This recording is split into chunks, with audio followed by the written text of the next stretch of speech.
Alrighty folks, welcome back here with another weekly video for Back to Divinity. Super excited for this week's topic. It is something that I'm sure many folks are familiar with. So I thought it was worthwhile spending some time diving into the topic because we are currently in the middle of a Mercury retrograde. I know most people would hear that and think, ooh, bad news. There's a lot of fear mongering when it comes to Mercury retrograde. So I wanted to spend some time talking about the truth about Mercury retrograde. And in order to do that, we're going to have to dive into a little bit about the roots of Mercury, the planet, what it rules and things of that sort, in order to really understand what is going on and what is being asked of us when Mercury is entering its retrograde phase. I have my little hot chocolate here. And just so we know, Mercury enters retrograde more than any other planet. Mercury goes retrograde a couple of times a year, while other planets have longer periods of retrograde, and Mercury goes retrograde for roughly 2 to 3 weeks. So it stays retrograde for a short amount of time. So let's dive into a little bit about the history. So Mercury, in terms of Greek mythology and Roman mythology, Mercury, also associated with the Greek god Hermes, Mercury is the son of Jupiter. Jupiter is another planet, and Jupiter represents expansion, right? And so we think about Mercury being the son of it. We think about the fact that whatever is going on with Mercury ultimately is aiming to produce expansion. So whenever we're talking about the downsides of what Mercury retrograde does, and I'm going to quotation downside, it's actually just ultimately getting us to move forward towards a space of expansion. And it's making us take a second to think about, okay, what ultimately is stopping me from being able to expand and create that abundance that I have been working towards, right? Mercury, God, represents speed, right? It represents messages, so communication, right? When we think about Hermes, he sent messages, right? And it also represents travelers, right? The idea of him being able to fly with the wings, right? A bird, to be able to travel. Birds also represent seeing things in, as people will associate the eagle eye perspective, seeing things from above, right? And also thinking about commerce and trade, right? So those are all things that are represented by Mercury when we think about the historical perspective. Now, when we dive a little bit into the planet itself, 2 energies in terms of zodiac signs are ruled by Mercury. And so that is Gemini and that is Virgo. Gemini and Virgo are all really highly associated with the mind. So Gemini, we have the thinker, and Virgo, we have the analyzer. And when we think about Gemini energy, that represents things such as childhood, neighborhood, more local energy, right? Some of our past experiences, right? When we think about childhood, we're thinking often about the past, things that ultimately make up who we are, right? And then we're also thinking about communication, right? Communicating with one another. That is heavy Gemini energy. And then when we're thinking about Virgo, we're thinking about the analyzer. We're thinking about a more critical lens, right? Analyzing things in a more critical way. We're thinking about health habits, right? Our daily routine, our work-life balance, right? What that looks like on a day-to-day. What our habits are in terms of what we're eating. What our habits are in terms of what we're putting into our bodies generally, right? Or how we're taking care of our body. And ultimately, all of these things are up for review during Mercury retrograde. And so Mercury retrograde, I like to think about the R's when I think about retro, right? When something is going retro, it is asking us to take it back for a second, right? And so I'm thinking about reorganizing. I'm thinking about reprioritizing. I'm thinking about, returns and revisiting, right? I'm thinking about reflecting, right? Those are all of the things that are being highlighted under Mercury retrograde. And it's not to have you fear, right? Because a lot of the times we're thinking about the delays part of it, right? Knowing that Mercury was associated with speed. When it's in retrograde, it's going to do a little bit of the opposite of that, right? It's asking us to slow down, right? Slow down for a second. And that is why it is happening multiple times in the year, because we are so on autopilot as a society and ready to go and go and go and go and go that we don't take a quick second to just be like, oh, wait, let me slow down for a second. How has my communication been? How can I improve that, right? How has my daily routine been? How can I adjust that? Am I healthy right now? Am I pouring into myself in the ways that I need to do? Am I spending enough time taking care of myself in the midst of my daily experience, right? Am I spending enough time reflecting on the aspects of what happened to me in the past? Or am I just zooming past them, right? Because oftentimes our past experiences build up a lot of emotions within us. And Mercury retrograde is almost asking us to sit there and think about it, right? The Gemini brain. But then it's also asking us to analyze it, the Virgo part of it, right? Analyze it.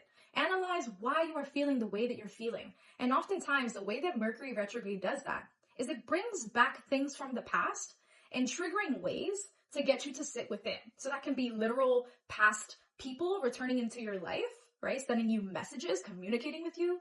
That can literally be dynamics that you're already in and realizing that something needs to change in terms of communication because the communication isn't going well or wasn't going well, right? Or it can literally be, right, when we think about Gemini, it's childhood energy, so family, oftentimes neighbors, right? It can be more local, right? How is it that you are communicating with the energy is more local to you? And how can those be adjusted, right? A lot of us struggle with sometimes fully expressing ourselves. Mercury retrograde is asking for you to be honest with yourself about how you're communicating to yourself, right? Because Virgo is the more critical part of it. So how are you being critical on yourself in ways that need to be adjusted, right? To have a more healthier relationship with yourself. And ultimately, when you do that, it helps you have a better relationship with others and how you're communicating with others, right? When we're thinking about our daily routine and our work-life habits, how is it that I've been going on my day-to-day, right? How is it that I have been balancing out my routine? Is it balanced? Can I do more to balance it out, right? Those are the types of things that are coming up for review, right? And so I know there's a lot of chatter out there about, oh, the exes are coming back during Mercury retrograde, or, and sometimes that really does happen. I mean, I've seen it happen around me in the past week or so, right?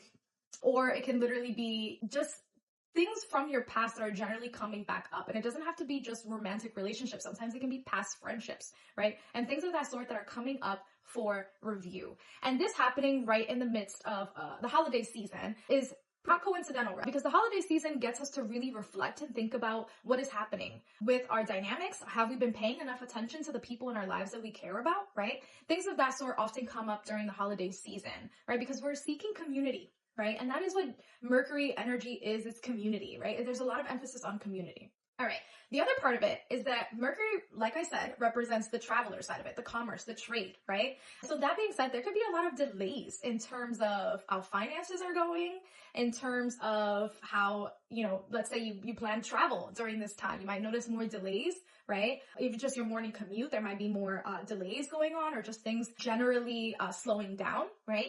And then there's also the side of it where technology is being impacted, right? And so you might notice that your social media is glitching a little bit more, that your TV is glitching a little bit more, right? Or things of that sort. All of these things are not just happening because they're just happening, right? Back to Divinity always tries to get us to understand that everything is happening for a reason, even if we don't particularly understand that reason, right? For example, maybe you're spending a lot of time watching TV and the TV just glitched because it needed you to step back. Said enough Netflix for today, right? And so those are the types of things to think about. That actually happened to me the other day. I was watching Netflix and the thing just decided to stop. That's just a particular example, right? Or you might notice that like you're writing your caption on social media and you have a grammatical error now. It probably means that you're not spending enough time double checking as you should, right? And Mercury retrograde is asking you to sit for a second and be like, you know what? Maybe I do need to spend more time double checking things. Maybe I do need to spend more time sitting with things before I put it out there, right? And so these things are happening for a reason. It's not to annoy you.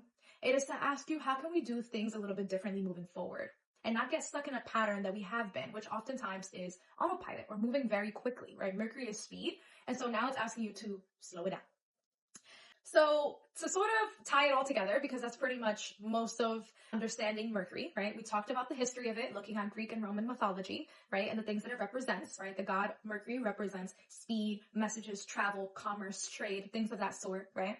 But then we also have the sun of Jupiter. Ultimately, whatever is happening in Mercury is sort of the expansion or the network energy of Jupiter, right? Which is expansion and abundance. Ultimately, these are the channels of how to get to expansion. These are the channels of how to get to abundance, right? And so when Mercury is in retrograde, it is asking us to do the opposite of speeding, and it is asking us to slow down. And so when you are slowing down, you might notice a lot of delays and issues coming up, right? That are just being highlighted for you to figure out how you can change things. How can you change the aspects of Gemini energy, right, associated with Mercury? How can you change the aspects of Virgo energy associated with Mercury, right?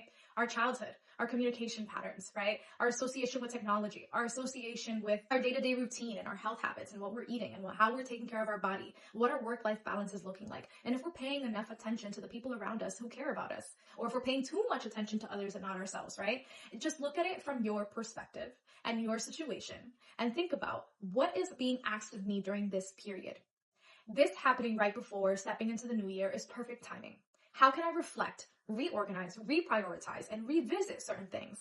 How can I put all of these things under review at this time so that when I step into 2025, I am going in there with all of these things in mind and with a stronger and better approach?